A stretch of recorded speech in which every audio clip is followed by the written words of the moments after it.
نستغفره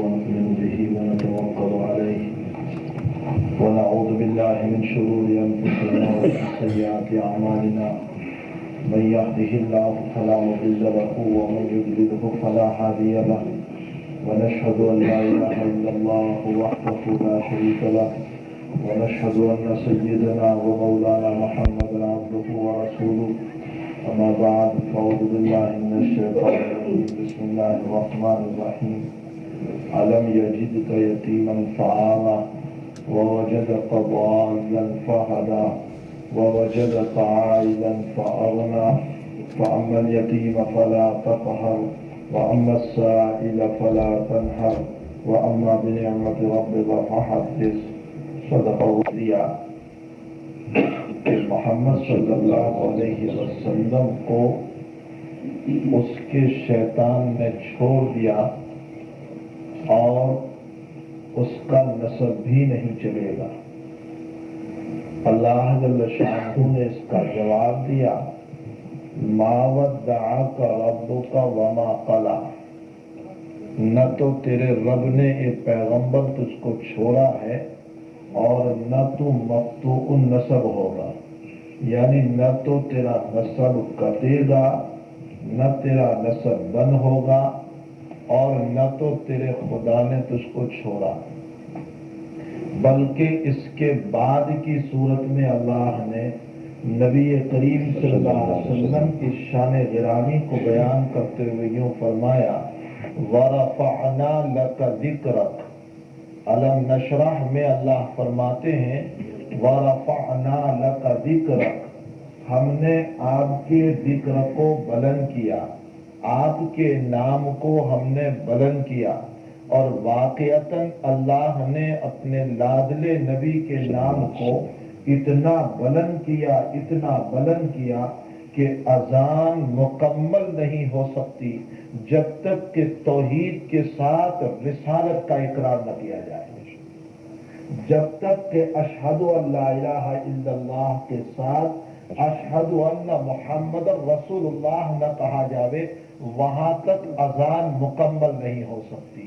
فرمایا کہ تمہاری نماز کامل نہیں ہو سکتی جب تک کہ تم حضور پاک صلی اللہ علیہ وسلم پر درود شریف نہ پڑھو، حتیٰ کہ امام شافعی رضی اللہ تعالیٰ عنہ نے تو نماز میں درود شریف کے پڑھنے کو فرض قرار دیا اور فرمایا کہ اگر کسی نے درود شریف کو چھوڑ دیا تو امام شافعی رحمت اللہ علیہ کے نزدیک اس کی نماز ہی نہیں ہوتی۔ یہ صرف شافعی اکیلے نہیں ہیں، ہمارے امام طحاوی رحمت اللہ علیہ کا بھی یہ مسلک ہے۔ امام طحاوی کے وہاں بھی درود شریف کا پڑھنا فرض ہے نماز کے اندر، اگر کوئی نماز میں درود شریف نہیں پڑھتا تو اس کی نماز ہی نہیں ہوتی۔ حضرات حنفیہ کے وہاں اگرچہ فتویٰ اس پر ہیں کہ درود شریف کا پڑھنا نماز میں سنت ہے، لیکن یہ بات ضرور ہے کہ ترک سنت کی بنیاد پر کمال کا انکار ہو جائے گا۔ مطلب یہ ہے کہ اگر کوئی درود شریف کو چھوڑ دے گا تو نماز تو اپنی جگہ ہو جائے گی لیکن نماز مکمل نہیں ہوگی، اور یہی مسئلہ ہے ترک سنت کے باب میں۔ اگر کوئی سنتوں کو چھوڑتا ہے تو اس کی نماز مکمل نہیں ہوتی، نماز میں کمال پیدا نہیں ہوتا۔ تو بہرحال حضور پاک صلی اللہ تعالیٰ علیہ وسلم پر درود شریف کا پڑھنا نماز میں بھی رکھا گیا، اور اس کے علاوہ جگہ جگہ پر اللہ کے حبیب پاک صلی اللہ تعالیٰ علیہ وسلم کے تذکرے کروائے گئے اور اس بات کی طرف اشارہ کیا گیا کہ آپ کا مقام بہت اونچا ہے۔ فرمایا ما ودعک ربک وما قلی، نہ تو تمہارے رب نے تم کو چھوڑا اور نہ تمہارا نسب کٹے گا۔ دنیا میں سب کا نسب کچھ وقت کے بعد کٹ جاتا ہے، بند ہو جاتا ہے، ختم ہو جاتا ہے، لیکن پیارے آقا صلی اللہ علیہ وسلم کا نسب 1424 سال ہو گئے لیکن ابھی بھی سید خاندان چل رہا ہے۔ اتنا ہی نہیں، قیامت میں بھی آپ کا نسب چلے گا۔ اللہ کے حبیب کا نسل قیامت میں بھی چلے گا. ما ودعک ربک وما قلی، نہ تو اللہ نے آپ کو چھوڑا اور نہ تو آپ مقتول نسب ہوئے. آگے اب یہ تو جواب ہو گیا اشکال کرنے والوں کا. آگے اب فوائد کی کچھ بات بیان کرتے ہیں اللہ تعالیٰ، اس لیے کہ قرآن اترا ہی ہے میرے آپ کے فائدے کے لیے، قرآن اترا ہی ہے میرے آپ کی ہدایت کے لیے. اسی لیے سورہ فاتحہ کا ایک نام سورہ ہدایت بھی ہے، جس میں سراسر ہدایت کو اللہ نے بیان فرمایا ہے. تو آگے اب فرماتے ہیں ہدایت کی باتیں، وَلَلْآخِرَةُ خَيْرٌ لَكَ مِنَ الْأُولَىٰ، میرے پیغمبر دنیا کے مقابلے میں آخرت اعلیٰ ہے، آخرت افضل ہے. اب جتنے فوائد بیان کریں گے، اللہ کے حبیب تو آخرت ہی کو ترجیح دینے والے ہیں، پھر یہ ساری باتیں نبی کو کہہ کر امت کو سنائی جا رہی. یہ تو مجھ کو اور آپ کو کہا جا رہا ہے، ورنہ اللہ کے حبیب صلی اللہ علیہ وسلم تو آخرت ہی کے دلارے تھے، آخرت ہی کو چاہنے والے تھے. آپ کا کوئی کلام آخرت سے خالی نہیں، آپ کا کوئی کام آخرت سے خالی نہیں، آپ کا کوئی فعل آخرت سے خالی نہیں، آپ کا کوئی عمل آخرت سے خالی نہیں. پوری زندگی آپ کی، ایک رات سوئے ہوئے تھے اور امام بخاری نے کتاب العلم میں روایت نقل فرمائی، آپ بیدار ہوئے اور کہنے لگے کون ہے جو میری گھر والیوں کو جگا دے، کون ہے جو میری گھر والیوں کو جگائیں. اس لیے کہ آج کی رات میں اللہ نے کس قدر خزانے اتارے اور اللہ نے کس قدر فتنے بھی اتارے. اور حضور پاک صلی اللہ تعالی علیہ وسلم فرماتے ہیں کہ میں ان فتنوں کو دیکھ رہا ہوں جو لوگوں کے مکانوں پر گر رہے ہیں. میں نے کل بھی بتایا تھا، امت میں فتنوں کے دروازے اتنے کھل چکے ہیں، اتنے کھل چکے ہیں. اور فتنوں کے دروازے کہاں سے کھلے جانتے بھی ہو؟ فتنوں کا دروازہ کون ہے؟ جس دروازے کے بند ہونے کی وجہ سے فتنے بند تھے، اور جیسے ہی وہ دروازہ ٹوٹا اور فتنے کے دروازے کھل گئے، وہ دروازہ کون تھا جو فتنوں کی رکاوٹ بنا ہوا تھا؟ حضرت عمر رضی اللہ عنہ. ایک مرتبہ آپ نے فرمایا، بخاری شریف کی روایت ہے، کون ہے جو فتنے نبی کریم صلی اللہ علیہ وسلم نے بیان فرمائے اس سے متعلق جانتا ہو؟ تو سر رسول حضرت حذیفہ رضی اللہ تعالیٰ کہنے لگے میں جانتا ہوں. تو حضرت عمر نے مزاحاً پہلے تو ان کو یہی کہہ دیا، ہاں تم تو جس میں دیکھو آگے ہی چلتے ہیں، بس جب کوئی بات پوچھی تو ہم جانتے ہیں، جب کوئی بات پوچھی تو ہم جانتے ہیں. فرمایا بتاؤ کیا فتنے؟ تو فرمایا حضرت یہ فتنوں سے کیا مقصود ہے؟ ہم نماز پڑھتے ہیں تو گھر کے فتنے اللہ معاف کر دیتا ہے، یعنی گھریلو جھگڑے جو ہوا کرتے ہیں، چھوٹی موٹی باتیں جو ہو جاتی ہے، صغائر گناہ جو ہو جاتے ہیں، یہ تو نماز روزوں سے اللہ معاف کر دیتا ہے. تو حضرت عمر نے فرمایا میں ان فتنوں سے متعلق پوچھنا نہیں چاہتا، میں تو ان فتنوں سے متعلق پوچھنا چاہتا ہوں. عودن کا عود، لکڑی کی طرح چلیں گے. چٹائی کی لکڑی یکے بعد دیگرے ہوتی ہے نا، اسی طریقے سے یکے بعد دیگرے. ایک فتنہ ختم نہیں ہوا کہ دوسرا، اور دوسرا ختم نہیں ہوا کہ تیسرا، اور تیسرا ختم. دیکھیے اس وقت فتنوں کے دروازے کیسے، ایک فتنہ روانی ہوتا ہے کہ دوسرا فتنہ شروع ہو جاتا ہے. میں تو ان فتنوں سے متعلق پوچھنا چاہتا ہوں. تو حضرت حذیفہ رضی اللہ تعالیٰ فرماتے ہیں کہ جی حضرت آپ کو ان فتنوں سے کیا لینا دینا، آپ کے اور ان فتنوں کے بیچ میں ایک دروازہ ہے. فرمایا اچھا، تو وہ دروازہ توڑا جائے گا یا ٹوٹ جائے، کھولا جائے گا؟ حضرت حذیفہ فرماتے ہیں کہ حضرت وہ دروازہ توڑا جائے گا، کھولا نہیں جائے گا. اگر کھولے تو بند کیا جا سکتا ہے، لیکن توڑے تو اس کو کیسے بند کیا جائے؟ فرمایا کہ وہ دروازہ توڑا جائے گا. حضرت عمر نے فرمایا تب تو پھر فتنے کے دروازے بند نہیں ہوں گے، بس فتنہ جو چلے گا. مراد اس سے حضرت عمر رضی اللہ تعالیٰ عنہ کی ذات گرامی تھی. حضرت حذیفہ سے ان کے شاگرد رشید نے بعد میں سوال فرمایا کہ حضرت عمر کو پتا تھا کہ اس سے مراد آپ ہی ہے؟ فرمایا اس طرح حضرت عمر کو معلوم تھا جیسا کہ آفتاب کے طلوع ہونے میں یقین ہوتا ہے.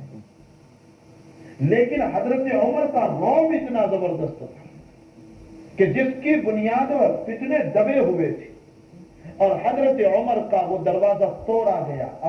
ابو لولو مجوسی نے جو آپ کو مارا، اور اس کے بعد فتنے کے دروازے کھلے۔ کیسے کھلے؟ ایسے دروازے کھلے کہ کچھ لوگوں نے تو صحابہ پر تنقید کو شروع کر دی، اور کچھ لوگوں نے تو صحابہ کو کافر کہہ دیا، جیسا کہ اصحاب شیعہ، اور یہ کہہ دیا کہ علی، فاطمہ، حسن و حسین اور محمد صلی اللہ علیہ وسلم کے علاوہ سب کافر۔ کسی نے کیا کہا، کسی نے، یہ سارے فتنوں کے دروازے جو کھلے ہیں وہ حضرت عمر رضی اللہ تعالیٰ عنہ کے بعد سارے فتنوں کے دروازے کھلے۔ تو بہرحال اللہ کے حبیب تو خوب واقف تھے کہ آخرت بہتر ہے دنیا کے مقابلے میں، پھر بھی قرآن کہہ رہا ہے وَلَلْآخِرَةُ خَيْرٌ لَكَ مِنَ الْأُولَىٰ، آخرت بہتر ہے دنیا کے مقابلے میں۔ یہ نبی کو خطاب کر کے امت کو سنانا مقصود ہے۔ میرے بھائیوں، جب تک ہمارے اندر یہ باتیں تھی کہ ہم آخرت کو ترجیح دیتے تھے، ہماری زندگیوں میں دنیا اور آخرت کا ٹکراؤ ہو جائے تو ہم آخرت کو ترجیح دیتے تھے، وہاں تک تو ہم کامیاب تھے، ہمارا رعب تھا۔ بزرگان دین فرماتے ہیں کہ اگر مجلس لگی ہو اور ایس پی صاحب آ کر بیٹھ جائیں، لیکن سادہ لباس میں آ کر کے بیٹھے، اور ہمیں کچھ عطا پتہ نہیں کہ یہ ایس پی صاحب ہیں، تو ان کا کوئی روگ نہیں ہوگا، وہ اور لوگوں کی طرح بیٹھیں گے۔ لیکن معمولی قسم کا پولیس اگر اپنے اصلی لباس کے اندر آ جائے تو سارے لوگوں میں خربراہٹ ہو جائے گی کہ یہ مجلس میں کیوں آ گئے، سارے لوگ دیکھنے لگ جائیں گے کہ یہ پولیس یہاں کیوں آ گئی، وجہ آخر کیا ہے؟ کیوں اس سے خوف پیدا ہوا؟ اس لیے کہ اس نے اپنی وردی پہن رکھی، اور ایس پی اس سے بڑا ہے لیکن اس نے اپنی وردی کو نہیں پہنا، جس کی بنیاد پر کسی پر کوئی روب طاری نہیں ہوا۔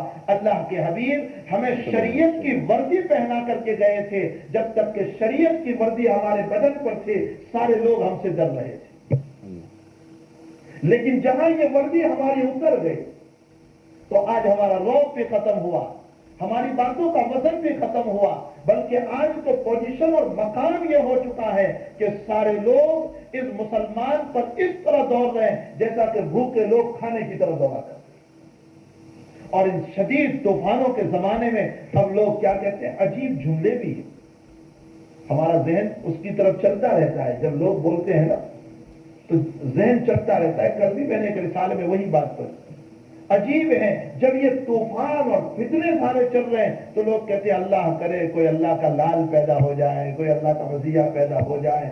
مطلب یہ ہے کہ کوئی پیدا ہو اور کرے، ہم نہیں پیدا ہو، ہم کرنے والے نہیں، ہم تو اپنی اصلی صورت ہی پر رہنے والے، ہم تو جو نماز کو چھوڑ رہے ہیں چھوڑتے ہی رہے، ہم تو جو دین کے باغی ہیں بغاوت پر ہی رہے۔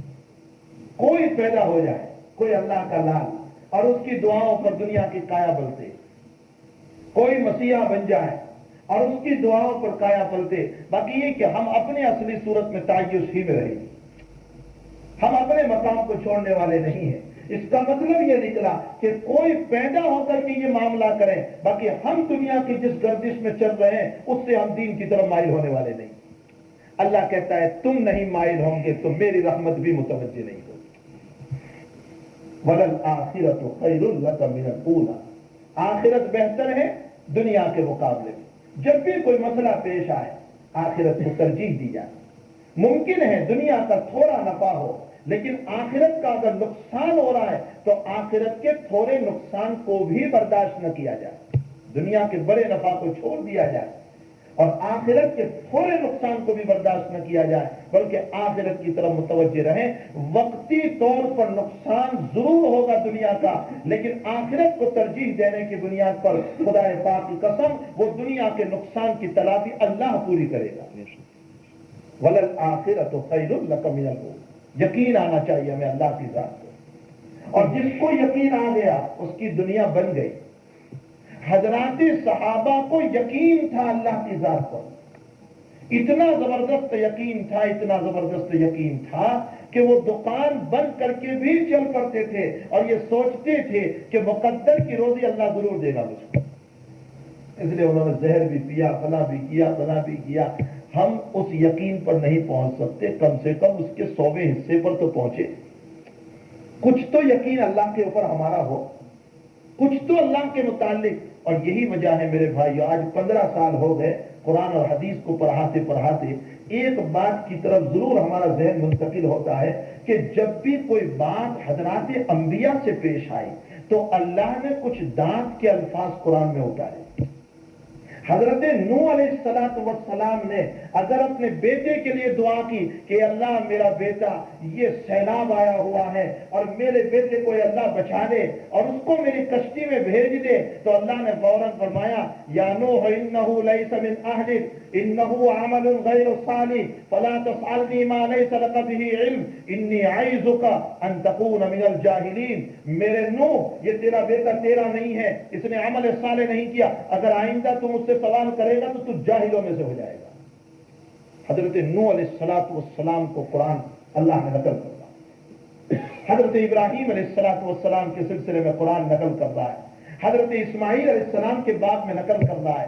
حضرت یونس علیہ السلام کے بعد میں قرآن نقل کر رہا ہے. حتیٰ کہ یونس علیہ السلام کا اقرار لا الہ الا انت سبحانک انی کنت من الظالمین. ارے امام الانبیاء محمد رسول اللہ کے بعد میں ہے عبس وتولی ان جاءہ الاعمی وما یدریک لعلہ یزکیٰ.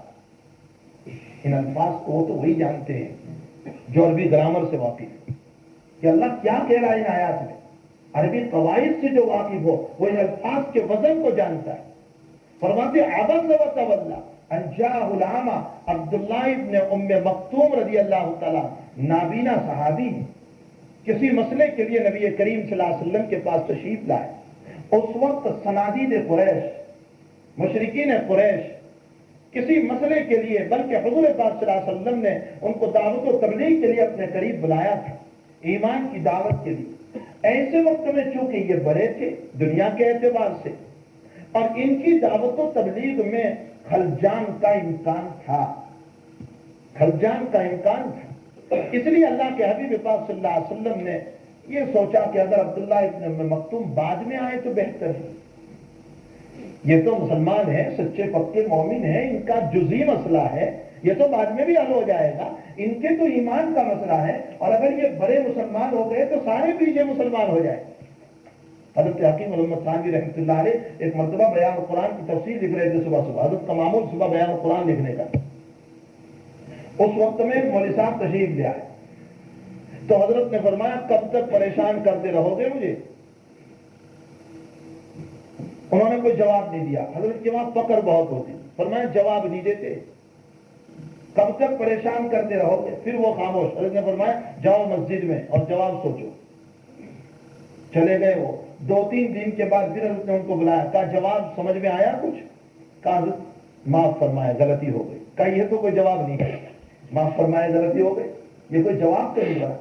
بہرحال اس کے بعد حضرت نے فرمایا کہ دیکھو میں اللہ کے کلام پاک کی تفسیر لکھ رہا ہوں اور ایسے وقت میں اگر آپ کسی بات میں مجھے لگا دو گے تو ممکن ہے کہ جن علوم کا ورود ہوتا ہے اس میں کچھ جہول ہو جائے. اس لیے کام کے وقت میں آپ نہ آئیں. اگر اشرف علی جیسا انسان کام کے خلجان کو جو برداشت نہیں کر سکتا ہے تو امام الانبیاء دعوت و تبلیغ کے موقع پر خلجان کو کیسے برداشت کر سکے؟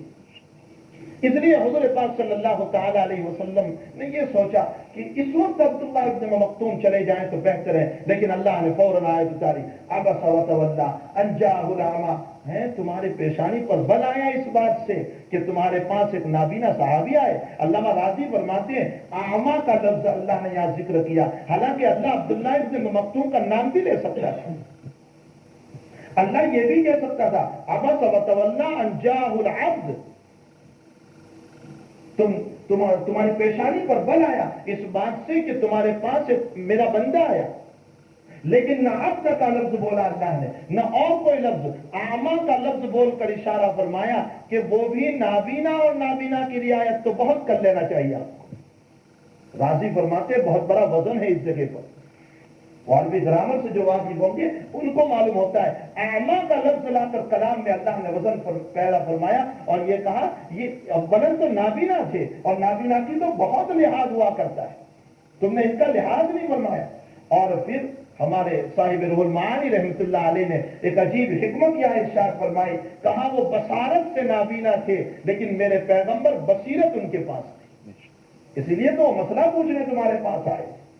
عبس وتولی ان جاءہ الاعمی وما یدریک لعلہ یزکیٰ. عرض کرنے کا منشا یہ ہے کہ حضرات انبیاء کرام علیہ السلام سے ذرا سی بھی کوئی بات پیش آ گئے تو اللہ تبارک و تعالیٰ نے اس طرح پر الفاظ نازل فرمائے. لیکن حضرات صحابہ کرام رضوان اللہ تعالیٰ اجمعین سے متعدد مسائل پیش آئے، لیکن قرآن میں کوئی حکم اللہ نے نہیں اتارا ایسا.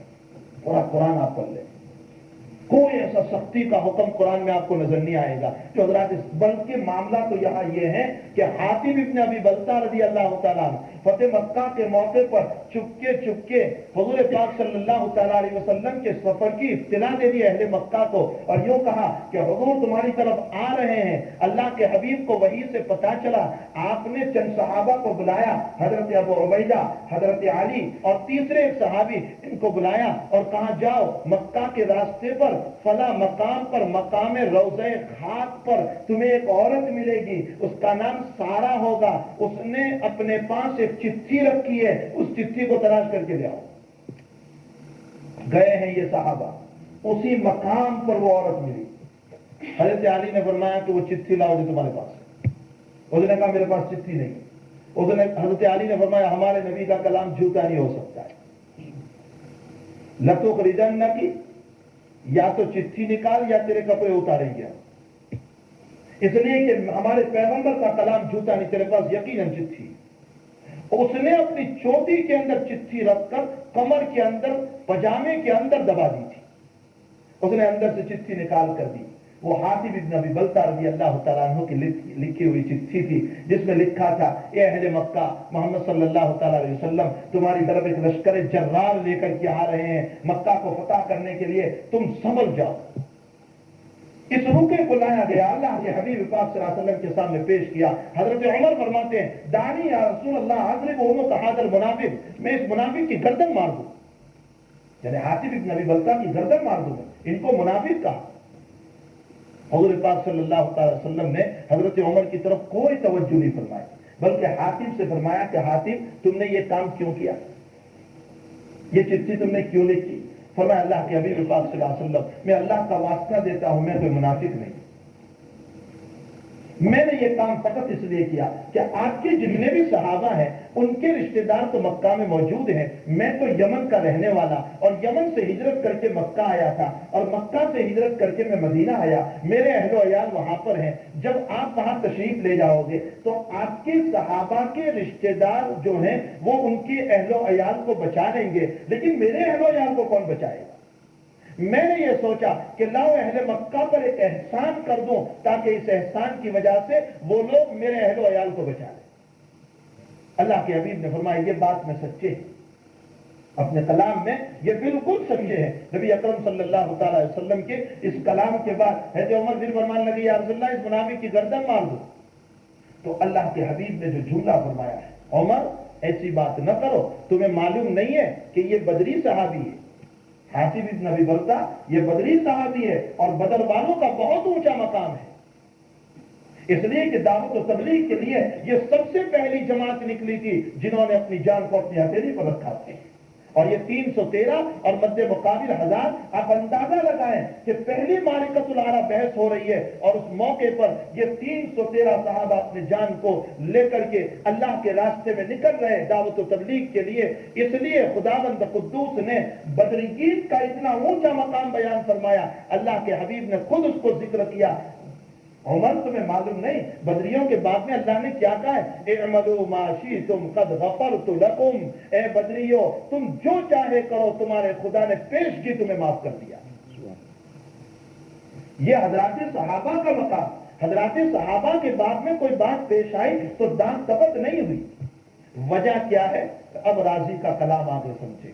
علامہ راضی رحمت اللہ علیہ فرماتے ہیں کہ حضرات صحابہ کرام رضوان اللہ تعالی علیہ مجمعین امام الانبیاء کے دین کو قیامت تک پہنچانے کے ذمہ دار ہیں. حضرات صحابہ حضور پاک صلی اللہ تعالی علیہ وسلم کے دین کو قیامت تک پہنچانے کے ذمہ دار ہیں. اگر ان پر اللہ کی طرف سے کوئی عتاب آ جاتا یا کوئی بات پیش آ جاتی تو ممکن ہے دنیا ان کے اوپر انگلی اٹھاتی، حضور کا دین بدنام ہو جاتا. عجیب حکمت بیان فرمائی علامہ راضی رحمۃ اللہ علیہ. یہی وجہ ہے کہ مولانا عبد الماجد صاحب دریا بادی رحمۃ اللہ علیہ اپنے زمانے میں ایک پرچہ نکالتے تھے، صدق جدید. یہ ایک پرانا پرچہ تھا ہندوستان میں جو نکلا کرتا تھا آزادی ہندوستان سے قبل، صدق جدید. اور لوگ اس کے انتظار میں رہتے تھے کہ یہ صدق جدید کب نکلے اور ہم اس کے مضامین کو پڑھیں. میں عمومی طور پر اپنے طلباء سے وہاں کہتا ہوں کہ ہم تو جو ہے کنویں کے میدر تھے، ہمیں کچھ معلوم ہی نہیں کہ دنیا میں کیا ہو رہا اور ہمارے اکابرین نے کیا کام کیا. صدق جدید میں ایک بحث چلی تھی اور مسلسل 4 مہینوں تک وہ بحث چلی حضرات صحابہ کی زندگی سے متعلق. تو اس وقت حضرت علامہ انور شاہ صاحب کشمیری رحمت اللہ تعالی علیہ کا ایک مضمون کسی نے 4 مہینے کے بعد حضرت مولانا عبد الماجد صاحب دریا بادی رحمت اللہ علیہ کو لکھ کر بھیج دیا. اور شاہ صاحب کا مضمون کیا تھا؟ عجیب 2 لکیر کا مضمون تھا. حضرت نے اس میں فرمایا صحابہ کی عظمت قرآن و حدیث سے ثابت ہے اور صحابہ کا اختلاف تاریخ سے ثابت ہے، اس لیے ہم قرآن و حدیث کو ترجیح دیں گے، تاریخ کو ترجیح نہیں دیں گے. یہ ایسی بات کہہ دی شاہ صاحب رحمۃ اللہ علیہ نے کہ جس وقت مولانا عبد الماجد صاحب کے پاس جب یہ بات پہنچی ہے تو حضرت مولانا عبد الماجد صاحب نے 4 مہینے کے بعد اخیر میں یہ فیصلہ کر کے لکھ دیا کہ شاہ صاحب کی اس بات کے بعد ہم اس بحث کو ختم کرتے ہیں اور یہ اعلان کر دیتے ہیں کہ جن کی منقبت و فضیلت قرآن و حدیث سے ثابت ہے، تاریخ کی روایتوں کی بنیاد پر ہم ان پر کلام نہیں فرمائیں. یہ جامع ترین کلام ہے، یہ تو اہل علم کی بات ہے جو سمجھ سکتے ہیں. مجھے عرض یہ کرنا ہے کہ حضرات صحابہ کرام یہ دین کے ذمہ دار ہیں جنہوں نے نبی کریم صلی اللہ تعالی علیہ وسلم سے اس دین کو لے کر ہم تک پہنچایا. اللہ تبارک و تعالیٰ ان تمام کے درجات کو ہزاروں مرتبہ بلند فرمائیں. اگر حضرات صحابہ ہمارے اکابرین تابعین طب تابعین نہ ہوتے تو اس صورت میں یہ دین کا مسئلہ ہمارا تیرا ہو جاتا. تو یہ حضرات صحابہ بھی دین ہی کو ترجیح دینے والے تھے، دنیا کو ترجیح نہیں دیتے تھے. وَلَلْآخِرَةُ خَيْرٌ لَكَ مِنَ الْأُولَىٰ مشہور واقعہ ہے بخاری شریف کی روایتوں کا، بہت مشہور واقعہ ہے جو آپ نے بارہا سنا. ہمارے حضرت نے بھی فضائل اعمال میں اس کو نقل کیا ہے کہ حضرت عبد الرحمن بن عوف یا وہ صحابی رسول صلی اللہ تعالی علیہ وسلم جن کے بیٹے بیمار ہو گئے تھے اور وہ اللہ کے راستے میں نکلے تھے اور واپس جب آئے تو اپنی بیوی سے پوچھا کہ بیٹے کا کیا حال ہے، تو بیوی نے کہا اطمینان ہے. حتیٰ کہ بیوی کے ساتھ ملاقات مجامات سب کچھ ہو گیا. اس کے بعد غسل سے فارغ ہونے کے بعد بیوی نے پہلے مسئلہ پوچھا کہ اگر کوئی امانت ہمارے پاس رکھی ہو اور وہ امانت واپس لے لے تو واپس لینے آئے تو دے دینا چاہیے یا نہیں؟ فرمایا بالکل دے دینا چاہیے. تو کہا کہ بیٹا اللہ کی امانت تھا، اللہ نے ان کو اٹھا لیا، ان کے کفن دفن کا انتظام کرو. وہ صحابی رضی اللہ تعالیٰ عنہ فرماتے ہیں کہ مجھے بیٹے کے انتقال کا جتنا غم نہیں تھا اتنا میری بیوی کے صبر کی مجھے خوشی ہو رہی تھی. میں اللہ کے نبی کی خدمت میں پہنچا اور میں نے یہ سارا واقعہ بیان فرمایا. کہتے ہیں کہ اللہ کے حبیب نے مجھ کو دعا دی اور یہ بتایا اللہ تجھے اس کا نعم البدل عطا فرمائے. تو کون سا نعم البدل ملا؟ حضرت انس رضی اللہ تعالیٰ، ام سلیم رضی اللہ تعالیٰ کی والدہ حضرت انس رضی اللہ تعالیٰ. اتنا ہی نہیں، حضور نے یہ بھی دعا دی کہ جو تیرا بیٹا ہو اس میں برکت اللہ عطا فرمائے. تو حضرت انس کو اتنی اولاد ہوئی، اتنی اولاد ہوئی. کتنی اولاد؟ خود بخاری شریف کے جلد ثانی میں ہے، حضرت انس رضی اللہ تعالیٰ نے خود فرماتے ہیں کہ میں اپنے ہاتھوں سے میری 120 اولاد کو تو دفن کر چکا اور اس کے بعد کتنی زندہ رہی اولاد. یہ نبی کی دعا کا جو ہے ظہور تھا، ثمرہ تھا. عرض کرنے کا منشا یہ ہے کہ حضرات صحابہ نے جب دین کو ترجیح دی دنیا کے مقابلے میں تو اس صورت میں اللہ نے ان کو دین بھی دیا، دنیا بھی دے دی. اسی لیے نبی کریم صلی اللہ تعالیٰ علیہ وسلم نے ان کو یہ بھی دعا دی تھی کہ اللہ تعالیٰ تمہارے باغ میں برکت عطا فرمائے. تو انس کے باغ کا حال یہ تھا کہ لوگوں کا باغ 1 مرتبہ سال میں پھل دیتا تھا، حضرت انس رضی اللہ تعالیٰ عنہ کے باغ میں 2 مرتبہ پھل آتے تھے. اگر ہم دنیا کے مقابلے میں دین کو ترجیح دیں گے تو انشاءاللہ تعالیٰ دین تو دے گا ہی، دنیا بھی اللہ تعالیٰ ساتھ میں دے گا. اور اگر دنیا کو ترجیح دی اور دین کو چھوڑ دیا کہ نماز کا وقت ہے لیکن میرا کام میں کر لوں نماز چاہے ضائع ہو جائے، تو دنیا بھی گئی آخرت بھی گئی۔ وَلَلْآخِرَةُ خَيْرٌ لَكَ مِنَ الْأُولَىٰ وَلَسَوْفَ يُؤْتِيكَ رَبُّكَ فَتَرْضَىٰ وَلَسَوْفَ يُؤْتِيكَ رَبُّكَ، میرے پیغمبر میں آپ کو اتنا دوں گا کہ آپ راضی ہو جائیں۔ اور اللہ کے حبیب پاک صلی اللہ علیہ وسلم فرماتے ہیں کہ میں اس وقت تک راضی نہیں ہوں گا جب تک کہ ایک ایک کلمہ کا پڑھنے والا جہنم سے نکل رہا ہے، میں اس وقت تک راضی نہیں ہوں گا۔ وَلَسَوْفَ يُعْطِيكَ رَبُّكَ، مسلم شریف کی روایت ہے، آپ رو رہے تھے، حضرت جبریل علیہ السلام تشریف لائے اور فرمایا میرے پیغمبر، اللہ کے حبیب پاک صلی اللہ علیہ وسلم نے آپ کو سلام کہا اور فرمایا کہ یہ سوال کیا ہے کہ آپ روتے کیوں ہیں؟ تو فرمایا کہ اللہ تعالیٰ نے میری امت سے متعلق فرمایا کہ وہ جہنم میں جائے گی، مجھے برداشت نہیں ہے۔ تو اللہ تعالیٰ نے پھر وہی بھیجی اور فرمایا جاؤ میرے پیغمبر سے بتا دو میں آپ کو اتنا دوں گا کہ آپ راضی ہو جاؤ۔ اِنَّا سَنُرْضِيكَ فِي أُمَّتِكَ، روایت کے الفاظ ہے اِنَّا سَنُرْضِيكَ فِي أُمَّتِكَ، میں آپ کو آپ کی امت کے باب میں راضی کر دوں گا۔ وَلَسَوْفَ يُؤْتِيكَ رَبُّكَ فَتَرْضَىٰ أَلَمْ يَجِدْكَ يَتِيمًا فَآوَىٰ۔ اب اللہ کے حبیب پاک صلی اللہ تعالیٰ علیہ وسلم پر تین نعمتیں ہیں جس کو بیان کیا جا رہا ہے۔ کل بھی میں نے عرض کیا تھا کہ والدین بہت بڑی دولت ہے، اور جب والدین کا سایہ سروں سے اٹھتا ہے تب پتہ چلتا ہے کہ والدین کیا چیز ہے۔ یتیمی کی زندگی بڑی مشکل ہوا کرتی، لوگوں کے دست نظر ہوا کرتے ہیں، لوگوں کے محتاج ہوا کرتے ہیں۔ یہی وجہ ہے کہ کسی مجلس میں کہہ چکا ہوں کہ نابالغی کی حالت میں اگر والد کا انتقال ہو جائے اسے یتیم کہتے ہیں، اور ماں کا انتقال ہو جائے اسے لتیم کہتے ہیں۔ ماں کا انتقال ہو جائے اسے لتیم کہتے ہیں، اس لیے کہ عربی زبان میں لطمہ کا ترجمہ ہوتا ہے تماشا مارنا، اور جس کی ماں مرتی ہے اس کو سارے لوگ تماشا مارتے ہیں، اس لیے اس کو لتیم کہا گیا۔ تو ماں کا سایہ بھی اللہ ہمیشہ باقی رکھے اور باپ کا سایہ بھی اللہ ہمیشہ باقی رکھے۔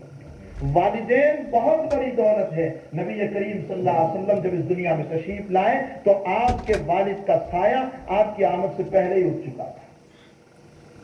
آپ کی والدہ نے تربیت فرمائی، پھر اس کے بعد دادا کے پاس گئے اور اس کے بعد چچا کے پاس گئے، یہاں تک کہ آپ نبوت سے سرفراز ہوئے، اور پھر نبوت کے بعد بھی چچا کے پاس رہے، اور چچا نے بڑا تعاون فرمایا، اور انہی تعاون کی بنیاد پر، انہی نصرتوں کی بنیاد پر نبی کی خواہش یہ تھی کہ میرا چچا جنت میں چلا جائے۔ آپ کی بڑی تمنائیں تھی کہ میرا چچا جنت میں چلا جائے، حتیٰ کہ آخری وقت میں بھی آپ تشریف لے گئے اور فرمایا چچا جان کلمہ پڑھ لو میرا، میں قیامت میں تمہاری گواہی دے دوں گا۔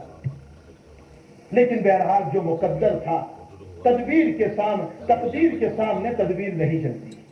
یہ ایک مسلمہ حقیقت ہے کہ تقدیر کے سامنے تدبیر نہیں چلتی ہے، انسان کتنی ہی تدبیر کرے لیکن اللہ نے مقدر میں جو لکھا ہے وہی ہوتا ہے۔ اس کے بعد بھی نبی کریم صلی اللہ تعالی علیہ وسلم کی چاہت یہ رہی کہ ان کے لیے دعائے مغفرت کریں، حتیٰ کہ اللہ کو آیت اتارنی پڑی لا تصلی علی احد منهم مات ابدا ولا تقم على قبره، اور دوسری جگہ پر فرمایا اگرچہ وہ تمہارے رشتہ دار کیوں نہ ہو لیکن ان کے لیے دعائے مغفرت تم نہیں کر سکتے۔ چچا عباس پوچھ رہے ہیں اللہ کے حبیب پاک صلی اللہ تعالی علیہ وسلم سے کہ تمہارے چچا ابو طالب نے تمہاری بڑی خدمت کی ہے، کیا ملے گا ان کو؟ تو حضور پاک صلی اللہ علیہ وسلم نے فرمایا میرے چچا کو صرف آپ کی جوتیاں پہنائی جائے گی، باقی پورا بدن جو ہے سالم ہوگا، لیکن وہ جوتیوں کا اثر بھی یہ ہوگا کہ ہاندی جیسے چولہے پر جوش مارتی ہے اس طرح دماغ آپ کا جوش مارے۔ اور پھر حضور پاک صلی اللہ علیہ وسلم نے فرمایا اگر میری خدمت نہ فرماتے تو جہنم کے آخری طبقے میں ہوتے۔ یہ اللہ کے حبیب پاک صلی اللہ تعالی علیہ وسلم کی خدمت حالت کفر میں فرمائی، اور اللہ نے ان کو یہ عذاب سے بچا لیا۔ ایک مومن نبی کی اطاعت پر آ جائے تو اللہ اس کو کیسے جنت نہیں دے گا؟